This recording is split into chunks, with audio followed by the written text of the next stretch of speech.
Day 2, November 1st, 2018. Sleep came easy for the four. Tony was seeing a fierce gun battle in his dreams when a young voice woke them up around midnight. Amigos, Brad and Tony, need help now. Who is it? Tony asked in Spanish, which he had just learned the night before. Diego, sir. Give us a minute. Hurry, there is someone following me. Brad was the first to appear, dressed in shorts, t-shirt, and sneakers, as he fastened a belt with a holster and gun around his hips. He saw Diego and could see someone with a flashlight climbing over the gate. He had an imitation Little Giant stepladder. The other three came out of the tents and were there with him. They were also arming up. Diego spoke in Spanish to Gloria. He says there are 5 men that broke into their home. They ride horses and have guns. There is also a man following me up the path. Diego pointed to the man through the trees with the flashlight. How do you want to handle this? Tony asked quietly. I can see that man good. I'll go confront him. Tony, take the girls and Diego and help Pancho. Brad whispered back. I want to go with you, Gloria said. Okay, Tony, we will be right there as quick as we can. See you soon, buddy, Tony shared. Diego, take our hands and close your eyes. Tony, take us to the town square. Willa stated. They were gone. Let's do the same. Hang on, Gloria. Brad moved them about 20 feet ahead of the man on the path. When he got within 10 feet, what do you have in the sack? Brad asked. Brad and Gloria were hit with the flashlight, blinding them for a few seconds. The man had dropped the sack and pulled a small revolver from his pocket. He fired at Brad. The round hit Brad's shield and returned, catching the man in the center of his chest. The man was going to shoot Gloria next and fired again into the ground in front of him as he fell forward on his face. Brad and Gloria heard another shot from the town. Brad moved to the man, rolled him over, taking his gun and his flashlight. Ready? There was another shot from the town. Gloria grabbed Brad's hand. Yes. Moments before, the boss told one of his men to kill Pancho. Jesus stepped in front of his dad. Kill both of them, the man said. Jesus stopped the first round with his shield. The man looked at his gun and then pointed and fired again. Jesus had taken a deep breath, relaxing just a bit. He sent the second round back to the man, hitting him in the chest area. The man closed his eyes, dropped his gun. His knees buckled, and he fell to the floor. Everyone was stunned for a second except for Jesus, who picked up the gun and handed it to his dad. Tony and Willa entered through the broken door. Tony stood between Maria and the man with his gun pointed at Maria and the baby. The baby was crying. Who are you? The boss man asked. I'm Tony Taylor. We represent the new United States. Pick your targets and fire men. The boss man told his men. 4 guns were fired. 4 very odd expressions were seen. Then 4 thumps and knocks as bodies and guns hit the floor. Let's take their belts off them. Diego, can you go get us 2 empty buckets, please? Brad asked. Gloria repeated in Spanish as they had gotten there just in time to watch the action. Lorenzo entered through the broken door. Is everybody okay? As he saw the 5 men on the floor. Woo! Lorenzo, these men had houses. Can we put them in the fence field? Pancho asked, and Lorenzo nodded. Bring their guns inside. Diego helps him. Diego was just returning with the empty buckets. Okay, Papa. Tony and Brad were taking everything off the men that may be of use, putting all of it into the buckets. Tony noticed the food buckets dumped on the floor of the kitchen area. Pancho, let's gather up the spilled food. Pancho frowned. The chickens that come on Friday will love it. Tony noticed a yellow lanyard around Pancho's neck. He also realized Diego had a yellow lanyard around his neck. Pancho smiled. That they will, Tony. It looks like we have some people to congratulate. Tony was continuing to eye the yellow lanyards around his new friend's neck. Took me 3 tries. Diego threw 27 balls before I stopped 10 in a row. The whole town cheered when I did. Saved my life tonight. Diego stopped 10 out of 10. Pancho shared with pride. Your English is getting much better. Tony shared, you and your son will be awarded the blue lanyard. I lived in the U.S. for 7 years from age 5 to 12. All I have to do is remember. Pancho smiled. It is coming back slowly. What are we doing with these bodies? Maria asked. She was holding her sleepy baby boy. Tony looked at Brad. He and Jesus were almost done picking up the food in the kitchen. We will take these 5 and the one on the hill to God. My guess is God will have us dump them into the west side of the sun. Brad shared, Pancho, I suggest you and Jesus come with me and Tony. Let Willa and Gloria take your wife Diego and your daughters to God. We will meet them there, then come back. Okay, Pancho agreed. Another man was at the door. Pancho talked with him, and the man looked at the 5 dead men on the floor. They looked at the door, and the man said he would get the door to work tonight, then come back tomorrow to fix it better for the long term. Pancho agreed.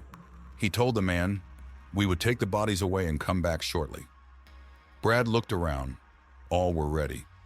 Take a deep breath and close your eyes. They were transported to the west side of the sun. They were standing on what looked like a narrow scaffold with railings on each side. What is that? Pancho asked as he looked at the sun. We believe that meets all of the definitions of hell. Brad shared, who is that 6th man? I think his name is also Pancho, the same as me. He went to work for one of the drug lords long ago. Pancho shared. The man was the last of the 6 that went through the railing towards the sun and explode. What now, man? Jesus asked. Pancho translated, also wanting to know. We go see God for a bit. Take a deep breath and close your eyes, Brad suggested. When the 4 guys showed up at God, they were met by some overly excited ladies and Diego. They were all talking at once. Maria was dragging Pancho over to God. Put your hand on God. Ask if we are going to overcome the drug lords. Pancho's eyes became large as he heard the answer. Thank you, God. Pancho looked over and saw Tony and Willa were talking to a little girl he had not met yet. He started moving in their direction when a man came up to him from behind. Hey, Paunchy. The man put his hand on Pancho's shoulder. Did you see the 2 eagles with the snake? Gerardo, Pancho whispered as he turned. There was his brother. He looked good. Yes, I saw your sign and understood. Thank you. You are now the leader of our city and state. Can I come back as your son? I need to be born again to be able to ascend. Gerardo shared. Come back as Junior, Pancho asked. No, as your next son. I would like to be called Jerry again. Maria had joined the 2 men while they were talking. Gerardo hugged his sister-in-law. Pancho looked Maria in the eyes and saw a twinkle, and then a smile formed on her face. Pancho faced his brother and nodded. Thank you. I promise I will be a good boy. Love both of you. I need to go and prepare. Time is much different here. See you soon. Gerardo gave both his brother and sister-in-law a hug. He then turned, took a few steps, and disappeared. Tony, is this place real? Pancho asked. Pancho, you will learn to love to come here. I try to visit every day. Touch God, ask for something you can eat with our meals tomorrow. Tony watched as Pancho asked for a 6-gallon bucket of jalapenos peppers. The label showed red, yellow, orange, and green peppers. How perfect. Every time he doubts tomorrow, he can eat a hot pepper. Pancho looked at Tony and blushed. Tony had the feeling if Pancho were given a magic bottle with a genie in it, he would still have asked for a bucket of peppers. Tony laughed. Now, every time you question being here with God, eat a pepper. The 2 friends shared a good laugh. My penance for doubt is eating hot peppers? Pancho asked, taxed as both he and Tony laughed again. Tony took Pancho over to the Christports. The girls and the kids were all there. Tony counted 10 Christports today. As they sat down, Gaia was there, climbing into Pancho's lap. Gaia started speaking in Spanish. Hello, everyone. I'm glad to meet you. Who this, Tony? Jesus asked in broken English, leaving out the verb. This is my little sister Gaia. She is Mother Earth. She brings in the 1,000 years of peace. Tony shared she is going to be born in our future. Hello, Gaia. I'm glad to meet you. This came out in both English and Spanish from all the family. Tony and Gaia were sharing information about how the others were doing in Mexico. On Wednesday morning, Gaia expected tens of thousands of their fellow countrymen and women to be here with their townfolks. The 4 from Oma gave a quick look and smiled at each other. Maria asked, "What is in the bucket?" when her husband sat down. Pancho turned the bucket 180 degrees so Maria could read the label and see the picture. "Oh my!" Gloria asked in Spanish. "Maria, is there anything you would like to have?" Maria thought for a second. My children are happy and healthy. My husband loves me and is becoming a most interesting man. Maria laughed as Pancho had a who mio look on his face. Maybe some new dresses for my girls Teresa, 9, and Anna, 6. New shoes for the boys. Can we come back here? Maria asked. Come, Maria and girls, with me. Gloria requested, let Willa hold the baby. We plan on bringing everyone in the village here on Wednesday morning. Brad shared, I'm hearing from God to bring all of those that have lanyards tomorrow. On Wednesday morning, they will help guide others. The men that came tonight, where did they come from? Tony asked. Gaia was still on Pancho's lap. There are 7 drug lords. They all have 25 to 30 riders, except for the 4th drug lord. He has maybe 100 men. The 5 men and the other Pancho came from the 4th drug lord, Pancho said with some anger. Maria and his 2 daughters stood before him. His face turned from anger to a smile as he looked at his wife. He lifted Gaia to her feet and stood taking his wife's hands as his eyes told her how beautiful she was. Maria and her girls were dressed in beautiful dresses, light but sturdy. They would be worn a lot to the school, church, and other important occasions. Maria looked up at her husband and thought, he looked at me like that when we said our marriage vows over 14 years ago. I love you, Maria. I plan to love you forever, Pancho whispered to his wife. Gloria kissed Brad, and Willa stood up and sat on Tony's lap with the giggling little boy still in her arms. Brad asked God for 2 bright blue lanyards. When Maria had taken Junior back, Brad stood up. We would like to promote both of you, Pancho, and your son Jesus in front of your family, us friends, and God. Brad started putting the blue lanyard around both of their necks. We call this rank teacher. In the days ahead, we will assist you in learning how to come here. The next step is the red lanyard, the transporter, then the master with the black lanyard. But I skipped a step? Pancho asked. You are where you are. You don't need to go back. Brad laughed. Pancho bowed and made it easier for Brad to put the blue lanyard around his neck. Thank you, Brad. Jesus was all smiling. When Pancho and Jesus both sat back down, Gaia joined the Mexican family again and gave them the understanding about transporting in their native language. When Gaia had answered all their questions, hugs and goodbyes were given, and the group moved away from the Christ ports by about 20 feet. Brad asked, can you visualize the town square? Gloria repeated in Spanish, then continued. Let's all meet where Jesus stopped the 10 tennis balls. Brad and I will go first. Gloria and Brad disappeared. Pancho took his wife's hand. He had the bucket of peppers in his other hand. They disappeared. Jesus, Diego, Teresa, and Anna held hands, and they too disappeared. Willa was left holding Junior again. She and Tony were laughing when they showed up at the town square. The 4 kids were loud and excited. Pancho shh them. It's the middle of the night, kids. He was laughing as he tried to quiet them. You did well. We all did. More hugs were given, and Maria took Junior. Plans were made for everyone to gather at 6:30 a.m. Brad, Gloria, Tony, and Willa transported to their camp. Another cup of sleepy time tea? Willa asked. That sounds wonderful, honey. Tony agreed. Brad and Gloria both agreed also. Willa turned on one of the battery-operated camp lights, fired up the stove, and heated some water.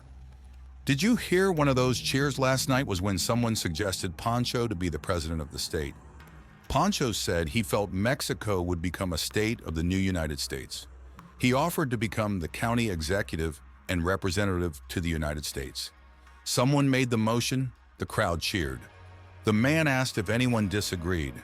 It was silent. Maria said Pancho told the crowd, we have a lot to learn. We need to stand together and tell those that are terrorizing our community, no, Jesus, let's see if I can stop 10 tennis balls. When he did, he got bigger applause and cheering. The town square was busy until it got too dark to see. This morning is going to be most interesting when Pancho and Jesus show up with blue lanyards, Tony laughed. I will announce what the blue lanyards mean tomorrow morning. Gloria shared. I've been thinking I want everyone wearing their guns tomorrow. Actually, until the drug lord's threat is eliminated. Let's keep the M16s ready on our bed so we can grab them by transporting them to us, Brad directed. Willa and Gloria served the tea. By 2:30 a.m., the four were back in bed. At 6 a.m., a familiar voice of Jesus was heard. "Mr. Brad, it is morning. Can I get the lanyards?" "Give me a minute, Jesus." Brad looked at his cell phone and realized what time it was. He kissed Gloria. He grew up on the farm, and to get up at first light was normal. He put on shorts and a t-shirt along with shoes. He exited the tent to see Jesus sitting on one of the buckets. He walked away from the tents to the southern edge of the clearing. Like the tennis balls, a large box materialized. "Grab a couple of buckets." Brad cut the top open and filled one of the buckets with yellow lanyards. He started filling the second bucket with green lanyards. "How are you testing for the green lanyard?" Brad asked. Jesus pulled a rock the size of a tennis ball from his pocket. "We use this, Mr. Brad." "Oh my, that has to weigh 2 pounds. Has anybody been hit by it?" Brad hefted the round rock in his hand. "See, my friend Juan," Jesus shared. "What happened?" Brad asked. "He on the ground, hurt bad. My Teresa and I see Christ chairs and said Lord's Prayer, and then we asked God to work us. Juan is okay. This for him." Jesus was holding up a green lanyard. He stopped rock the 2 times. This communication was happening from Brad's use of Mexican and Jesus' use of English, with hand signals from both. Brad's smile was from ear to ear. Brad finished filling up the second bucket with the green lanyards. Jesus dropped the rock into the bucket with the green lanyards. "Mucho gracias, Brad. See you in a bit," Brad said to the young man's back as he made his way back to the village. "What did Jesus want?" Gloria asked. She smiled when she saw that Brad was heating plenty of water for all of them to have a cup of tea to start the day. "We promised him lanyards." Brad pointed to the box. "Let me tell the story once. You won't believe it." Brad laughed. "What won't we believe?" Tony asked and turned to us as he and Willa excited their tent. Willa had a protein bar for each of them to go with their tea. "Jesus wanted the lanyards we promised. I transported the box over there from Omak, and we started by filling up a bucket with yellow lanyards. Then I went to fill up the second bucket with green lanyards when I stopped and asked the question of how he was testing his friends. Jesus pulled a 2-pound rock out of his pocket. He told me he throws this as hard as he can at them. He said his friend, Juan, got hit by the rock and fell. He was hurt badly. Teresa and Jesus did a healing. Juan got up and stopped the second rock with his shield." Brad shared. "I wouldn't want to get hit anywhere by a 2-pound rock." Tony shared. "You may be right," Maria said. "Jesus is the pitcher for his baseball team. Pancho thinks his son's fastball might hit 60 mph. Gloria laughed when both Brad and Tony grabbed their chests with pained expressions on their face. The four enjoyed the tea and their friendship, looking forward to the day. "Everybody ready?" Brad asked. When he got agreements all around, "Let's put our weapons on and make sure our M16s are on our bunks." When that was done, the four were transported to the square near their box of tennis balls. The box that held the tennis balls was empty. 12,500 tennis balls were being tossed around the square. There were hundreds of men and women among the kids. Pancho came over to the four. "Good morning." "Good morning, Pancho," the four shared. "This is unbelievable," Tony shared.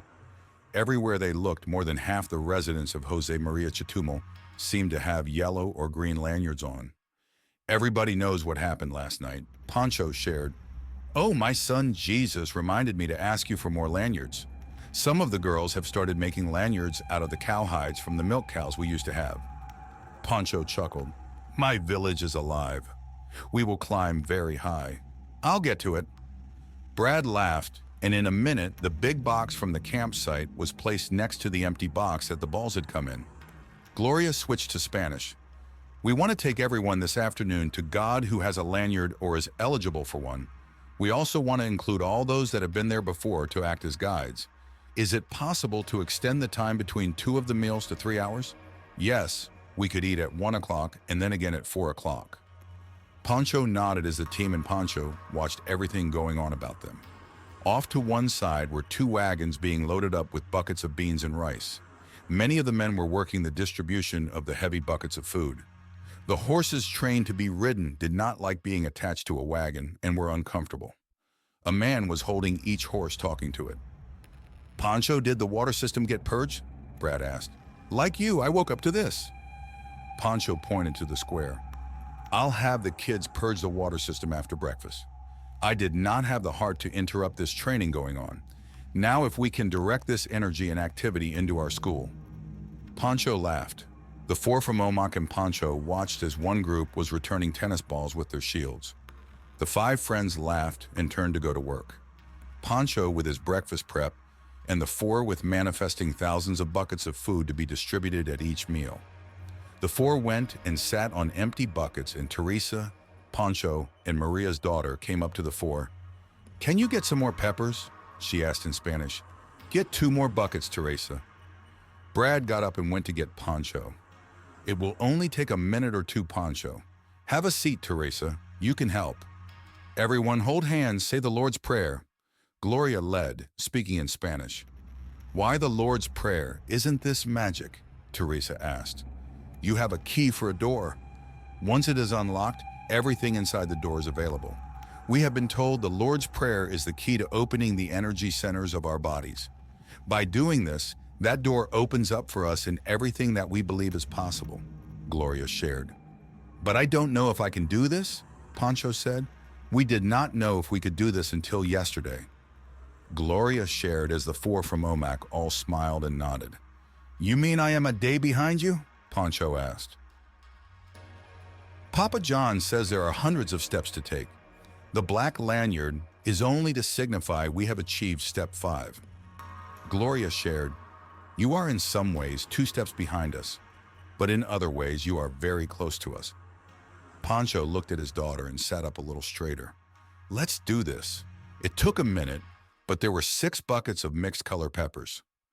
Teresa shouted when she saw within the circle 3 stacks of 2 buckets of mixed color jalapenos peppers. She understood the potential of what she had just been involved with. Pancho was stunned. This was a God thing, it was not magic. Pancho realized he simply had to believe. He wondered if when the Bible was written, the term to have faith could have meant to believe. He made a note to ask God. He heard a voice in Spanish, "Believe and you can achieve anything." It sure sounded like Gaia. It is. For a few seconds, Pancho saw a vision of a capital hotel, cafe, and many shops to sell their vegetables and handmade goods. It would be over there on the north side of the village. There would be a bank too. All that they had lost would be built again, and he would make it so.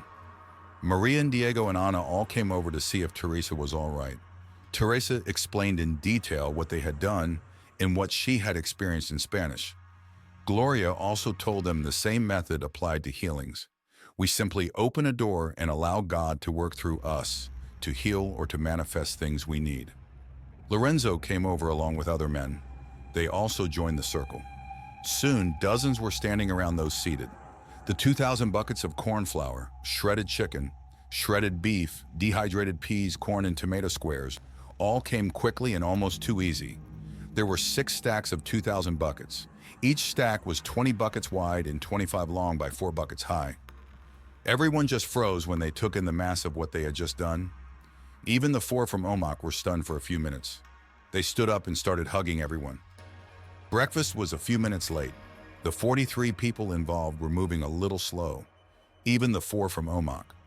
Brad and Tony talked, and then Tony called his dad, John Taylor, and shared with him what they had just accomplished.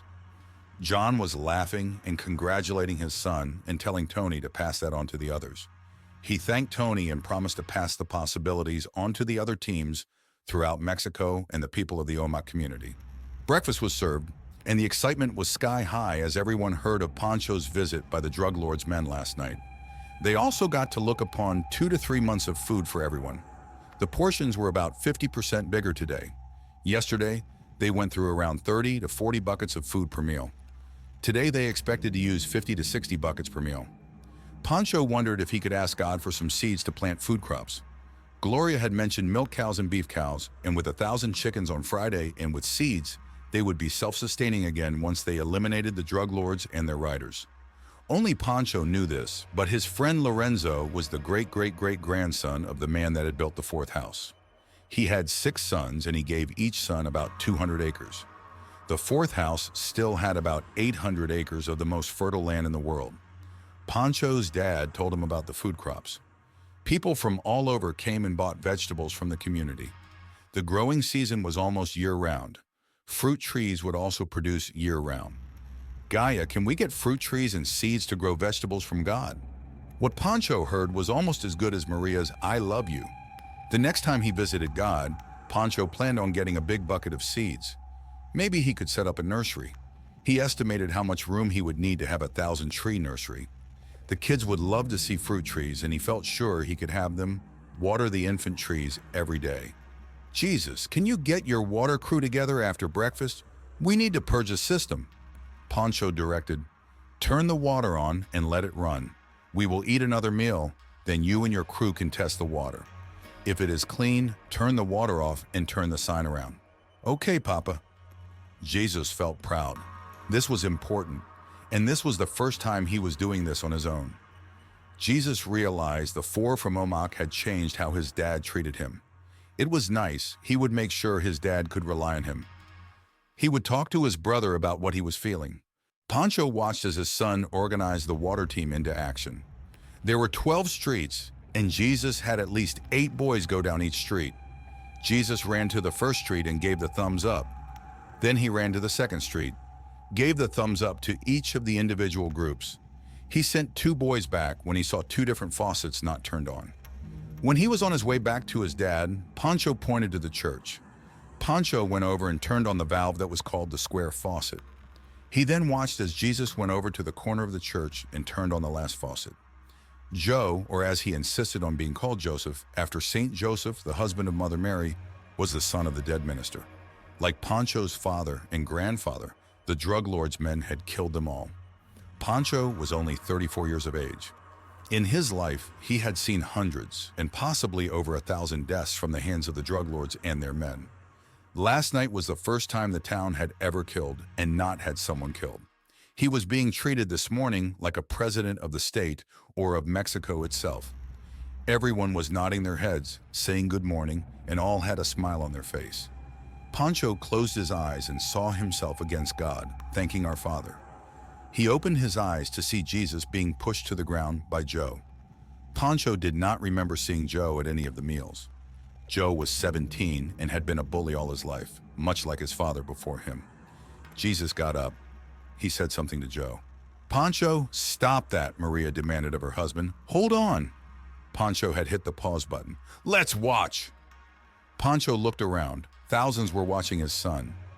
Joe threw a punch. The scream he made echoed off the hills. It was obvious something must have broken. Jesus said later he asked Joe if he wanted a healing. Joe ignored his pain for a second. In his rage, he aimed a knee as hard as he could at the intersection of Jesus' legs. Jesus stood still, and Joe screamed even louder when his knee stopped 12 inches from Jesus. Pancho smiled and turned to Maria. "The crimes of the father are being paid for by the son." "His father did that to you?" Maria asked. "He was 2 years older than me and pestering my sister. He blackened my eye, broke my nose, and hurt me so badly, I didn't think I would ever be able to have children." Pancho smiled. "I'm glad now I forgave him." Pancho and Maria hugged as they watched their son make one more attempt to talk with Joe.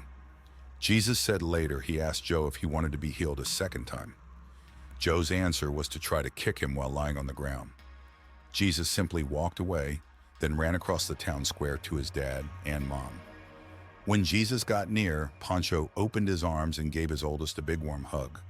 The people that had watched the incident started chanting, "Jesus, Jesus, Jesus, Yanya."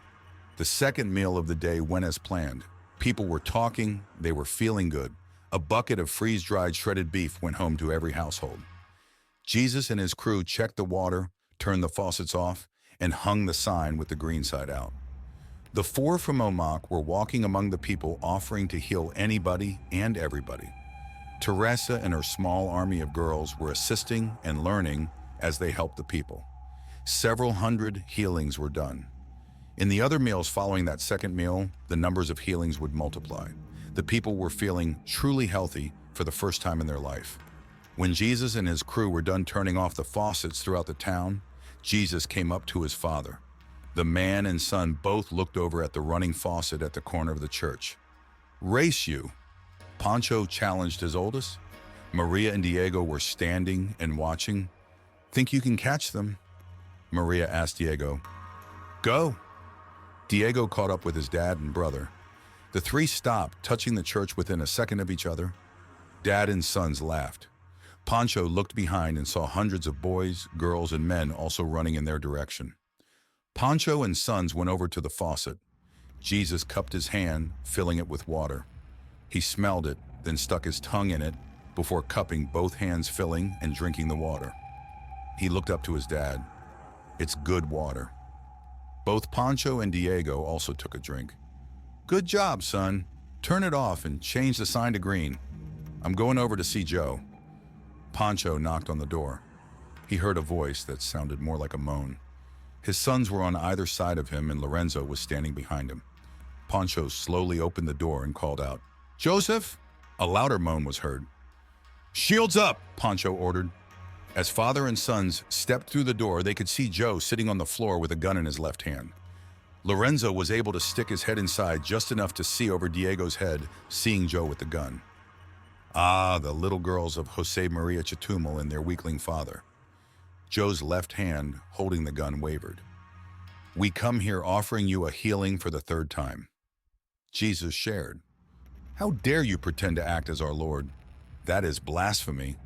That is my job, and I will not allow you to take it from me." Joe smiled as he fired the gun. Joe must have been in so much pain his brain did not register any additional pain on.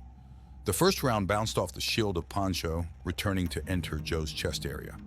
Joe fired again, bouncing the round off the shield of Jesus, then another one hitting his brother's shield. The third round, returning from Diego, had hit part of Joe's heart. With 3 rounds in his chest, Joe's eyes closed with a look of pain on his face. His arm with the gun dropped into his lap, and the muscles on his face relaxed as his head dropped until his chin also hit his chest. "Pancho, you, your sons, and our new friends are bringing justice to light where there was only darkness before." Lorenzo shared. Pancho went over and removed the revolver from Joe, giving it to Jesus. He picked up the dead body of Joe. He realized he had his strength back. Amazing what a little food will do. The 120 pounds or so of Joe's body was easy for him. He felt he could carry it across the town square if need be. He moved to the front door. There were hundreds of his neighbors standing there. "We came to help. This troubled soul chooses anger and destruction." He forgot he was in the Lord's house. Instead, he went down that path of control and power. "I am going to take him to God to determine his final resting place."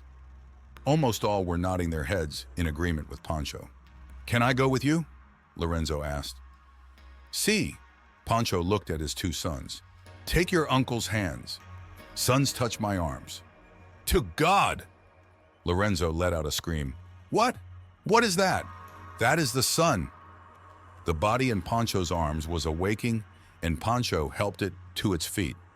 The body never said a word. It touched the railing, and when the railing opened, it went through it.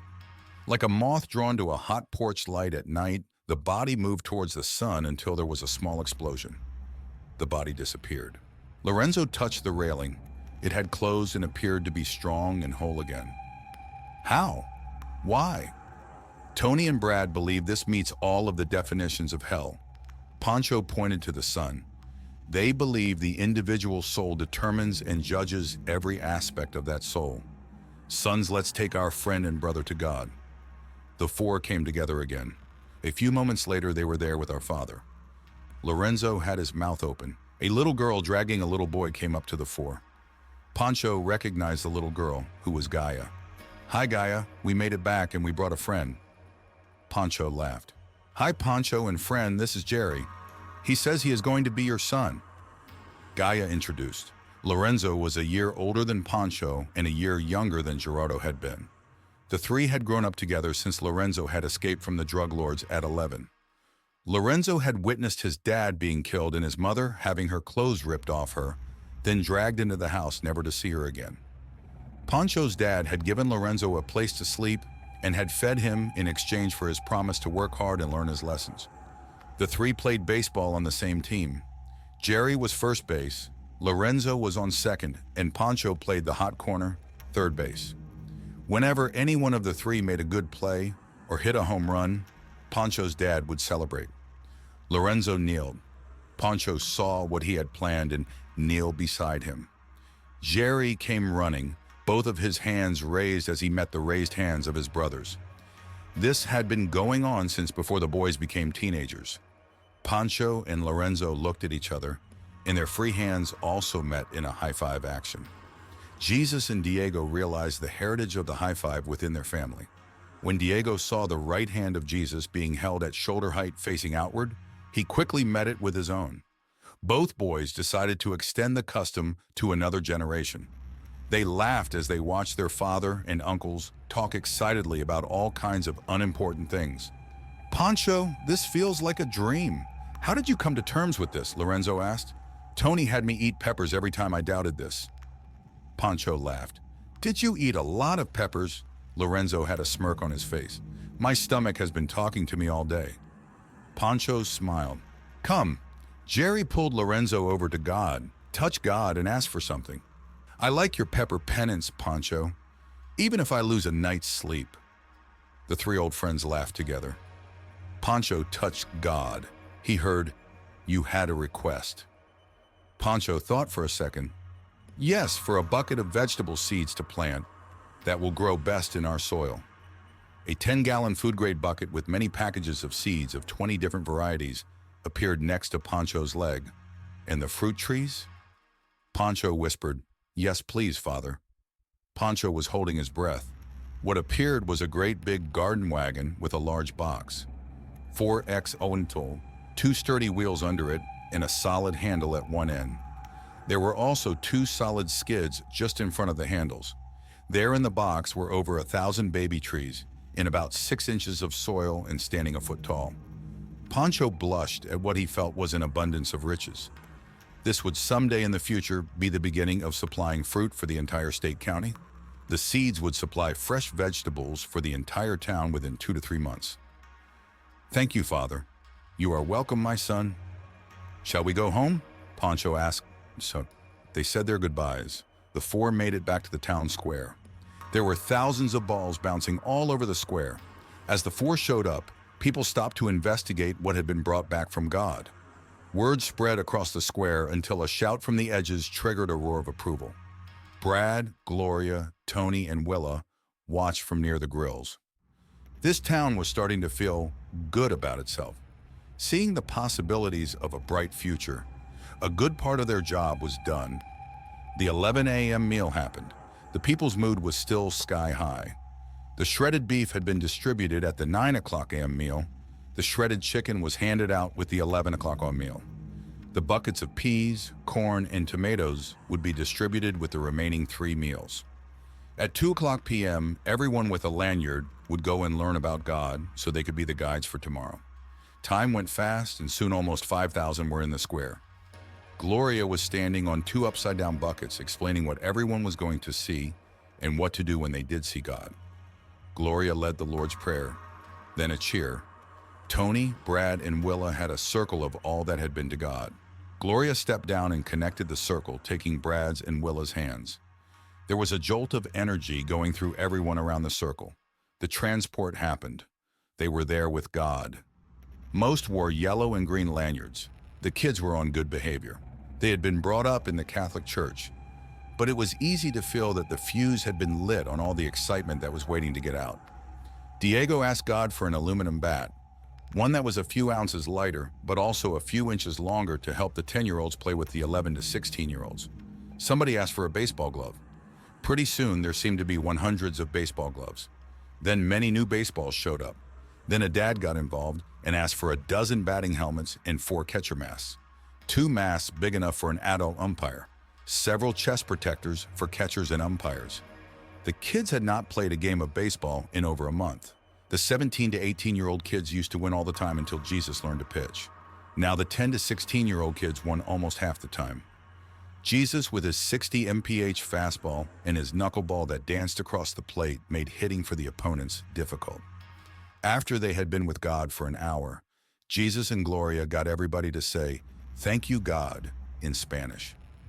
Everyone heard loud and clear in their native language, "You are welcome, my beloved children." When they showed up at the town square, the cheer echoed off the hills for many minutes. Everyone seemed to have something they had asked for. The boys went to play baseball. The ones that had not gone knew they would be going to see God in the morning. They started asking questions and got answers from the 5,000 that had been there. The entire population of Jose Maria Ch.2 would dream of seeing God in the morning. Those for the first time had their fears replaced with excitement. The dawning light of morning would find many of them still awake. November 2nd and 3rd would be days of celebration in the future. Almost the entire population made their way to the pool to clean their bodies. The men at one end and the women at the other. The children having fun in the middle. The smell of chlorine was gone,